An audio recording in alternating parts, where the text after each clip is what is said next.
मित्रों नमस्कार। आप हैं बसंत गुरु जी के साथ।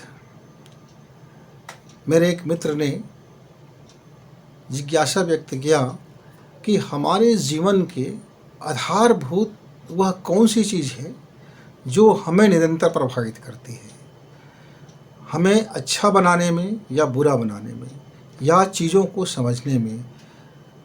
कोई भी चीज़ें हैं उसको समझने के दो दृष्टिकोण होते हैं, एक सकारात्मक पक्ष और दूसरा नकारात्मक पक्ष।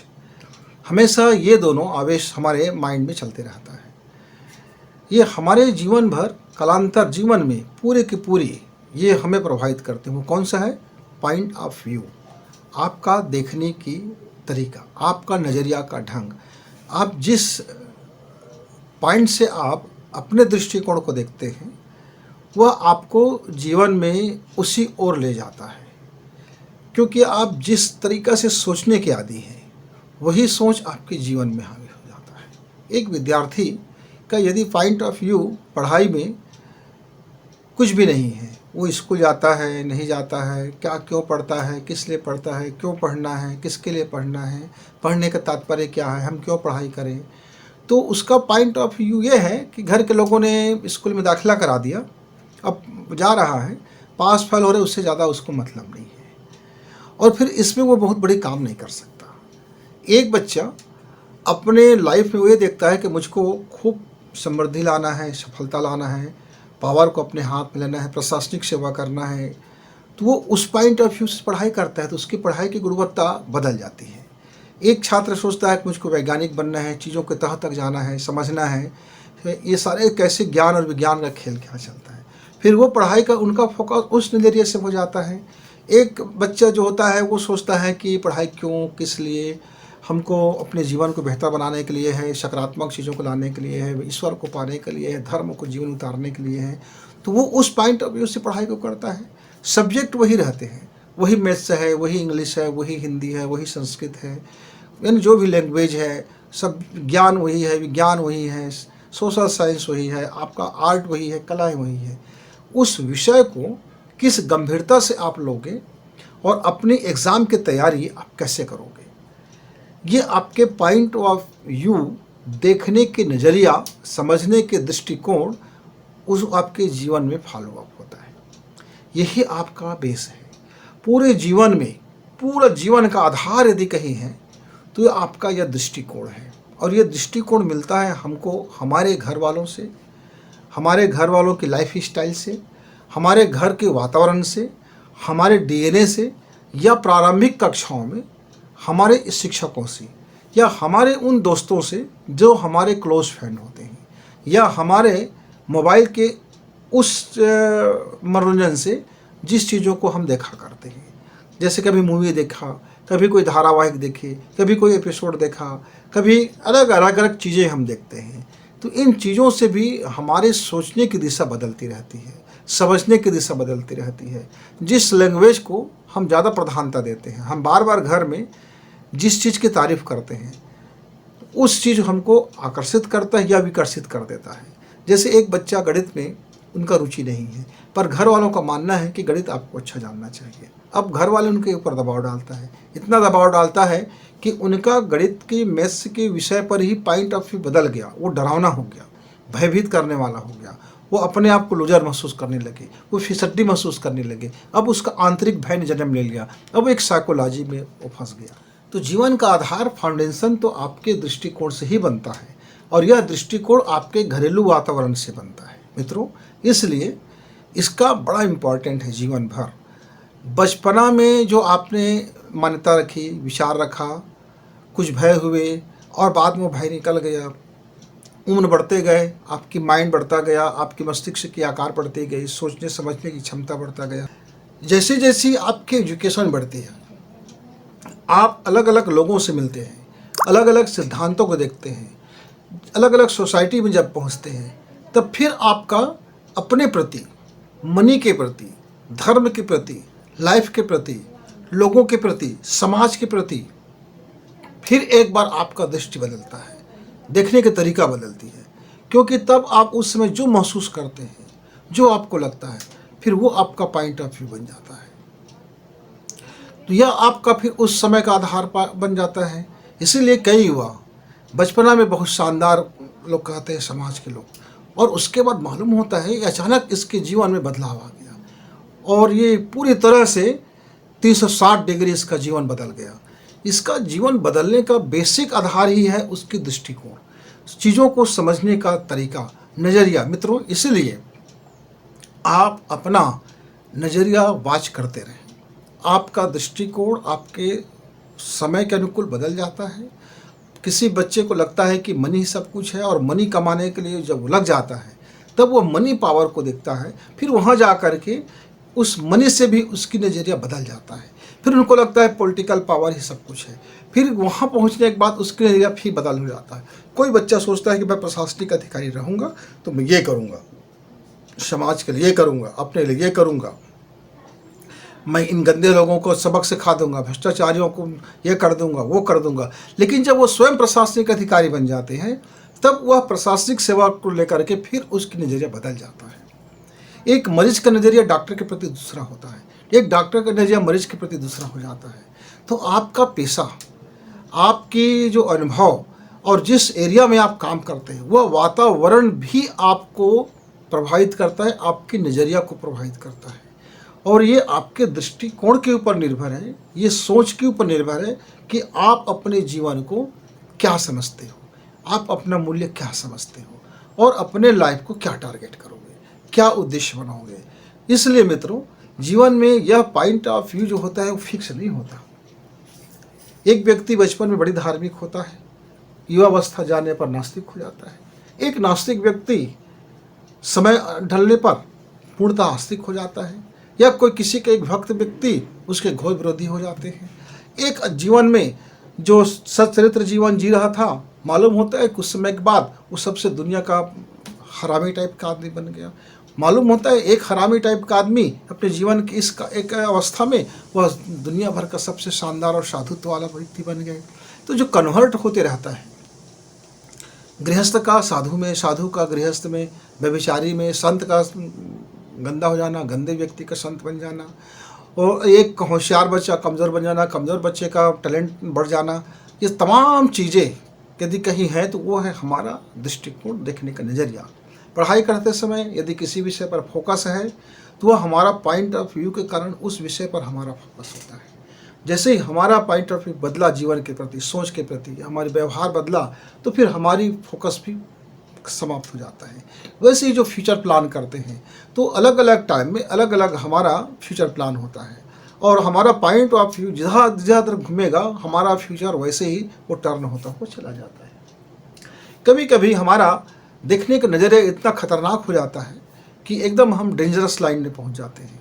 स्वयं के लिए भी आत्मघाती हो जाता है, समाज के लिए भी घाती हो जाता है, और फिर वहाँ से उस बच्चे को वापस लाना एक बड़ी मुश्किल काम होता है, क्योंकि तब उसका जो दृष्टिकोण है वह एक साइकोलॉजिकल हो जाता है। और फिर साइकोलॉजिकल होने के बाद उसको बिना डॉक्टर की सहायता, बिना दवा की सहायता, बिना वातावरण बदले, फिर उसके जीवन के प्रति बेहतरीन पॉइंट ऑफ व्यू को लाने के लिए, जीवन में सकारात्मक चीज़ लाने के लिए, उसके दृष्टिकोण में यह संसार, यह सभ्यता, यह जो रिश्तेदारियाँ का मूल्य समझाना आसान नहीं होता, क्योंकि वह उस समय उनका जो पॉइंट ऑफ व्यू होता है इसके विरुद्ध होता है, नकारात्मक हावी हो जाता है। तो हम कभी कभी अपने ही दृष्टिकोण के कारण हम साइकोलॉजिकल हो जाते हैं, मेंटल हो जाते हैं। फिर उस अवस्था से बाहर लौटना बड़ी मुश्किल काम है, और तब भी फिर हम अपने ही विचारों के दृष्टिकोण, नज़रिए के कारण हम फिर ठीक भी हो जाते हैं। तो मित्रों, यह जो टेंडेंसी है विचार का, यह जो हमारा माइंड का गेम है, ये सब हमारे पॉइंट ऑफ व्यू से ही टर्न लेता है। यदि अंधेरी सुरंग में हमारा जीवन जा रहा है तो वह हमारे विचार है, देखने का तरीका है, क्योंकि हमको तब वह अंधेरी नज़र नहीं आता, तब वह हमारे लिए बेनिफिशियरी नज़र आता है, तब वो उसको हमको लगता है ये हमारे लिए लाभदायक है। हम किसी लोभ में फंसते हैं तब भी वो हमारे विचार का एक दृष्टिकोण है, तब वो हमको ऐसा नहीं लगता कि हम लोभ में फंसे हुए हैं। यदि मैं भ्रष्टाचारी बनता हूँ उस समय मेरा जो दृष्टिकोण होगा वो मनी को लेकर के होगा, तब मुझको नहीं लगेगा कि मैं गलत कर रहा हूँ। तब मेरा मन का वकील तमाम तरह के उदाहरण और समझा करके मुझको समझा देगा कि मैं गलत नहीं हूँ।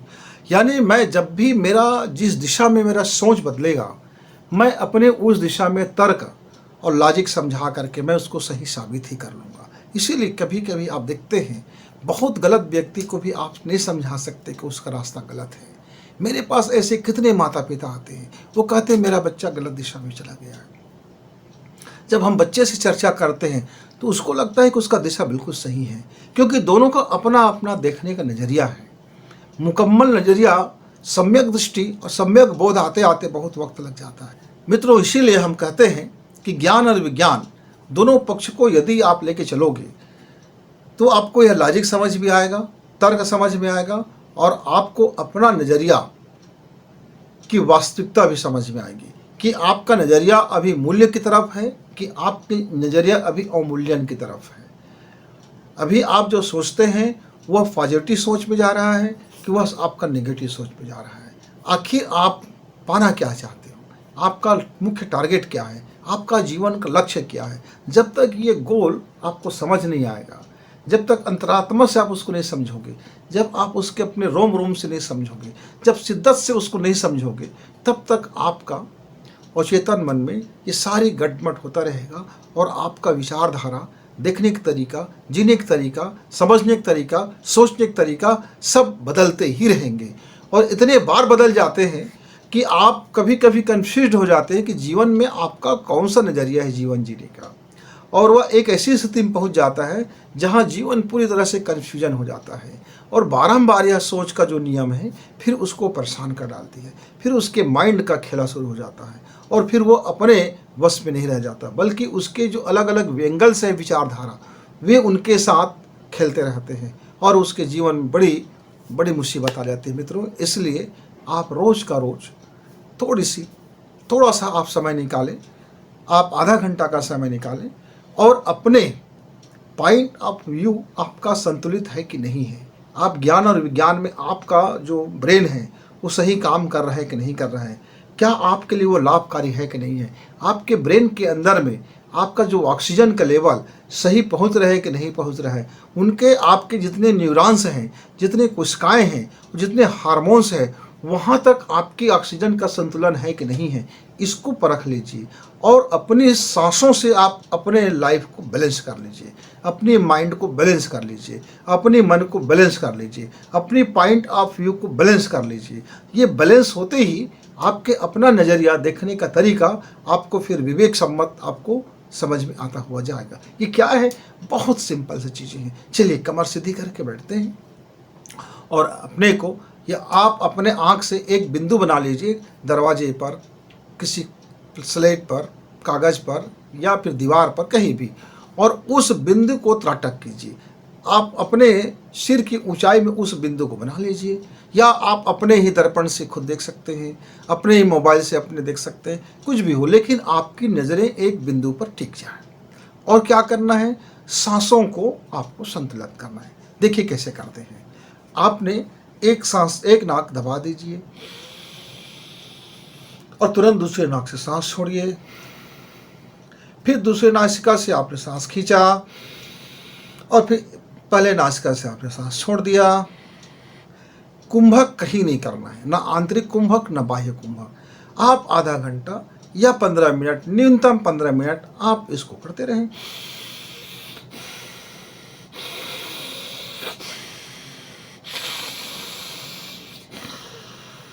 माने आपने इस नाक से सांस छोड़ी, फिर खींची, फिर इस नासिका से सांस छोड़ी, फिर खींची। सांसों की गहराई होनी चाहिए, आप तेजी से ना करें, ऐसा नहीं करना है, ना कर, ऐसा नहीं। आपको आराम से सांस खींचनी है, सांसों की गति को देखना है और सांस को छोड़ना है। पूरी तरह से खाली हो जाए, फिर सांस खींचिए और फिर दूसरी नासिका से सांस छोड़ दीजिए। जितनी गहराई, जितना समय आपको पेट के अंदर तक सांस को भरने में लगता है, उतने ही समय आप सांसों को बाहर निकालने में लगाइए। तेजी से बाहर ना निकालें, यानी कि दोनों की मात्रा बराबर हो, कि जितने समय से आपने इस नासिका से सांस भरी उतने ही समय से आपने इस नासिका से सांस छोड़ी, और जितने समय आपको छोड़ने में लगा उतने ही समय आपको सांस खींचने में लगाना है।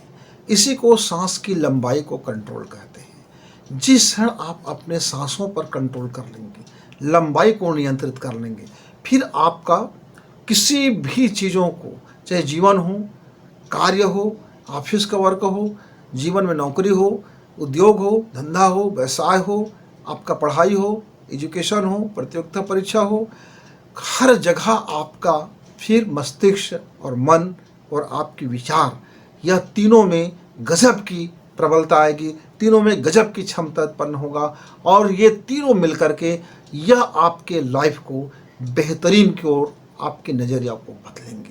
आपके लॉजिक को भी आप सही तरीके से समझेंगे, आपका चीज़ों को चीज़ों की तरह समझेंगे, घटना को घटना की तरह समझेंगे, और आपके अंदर में एक ईश्वर का जो दिव्यता गुण है, जो ब्रेन का पावर है, वो आपको सहज रूप से मिलता हुआ चला जाएगा। तो मित्रों, इस प्रयोग को करना, और इस प्रयोग को जब हम कर लेते हैं तो प्रथम 9 दिन के बाद 10वें दिन आपको यह बिल्कुल समझ में आ जाएगा कि आपकी देखने के नज़रिया में जो सोच था, जो थॉट था, वहाँ अब टेंशन समाप्त है। अब शांतिपूर्वक आप किसी चीज़ को सोच पा रहे हैं, अब विश्राम में किसी चीज़ को सोच पा रहे हैं, और उस चीज़ को भली भांति हर एंगल से सोच पा रहे हैं। ये उसका सबसे पहला जानने का मीटर है कि मेरा देखने के नज़रिया, सोचने के नज़रिया और समझने के नज़रिया में क्या कोई लोचा तो नहीं हो रहा है। मित्रों, आपका पॉइंट ऑफ व्यू अच्छा हो, हेल्दी हो, और शांतिपूर्वक हो, और विश्रांति में हो, इसी शुभकामना के साथ फिर मिलेंगे। तब तक गुरु जी को इजाज़त। नमस्कार, धन्यवाद।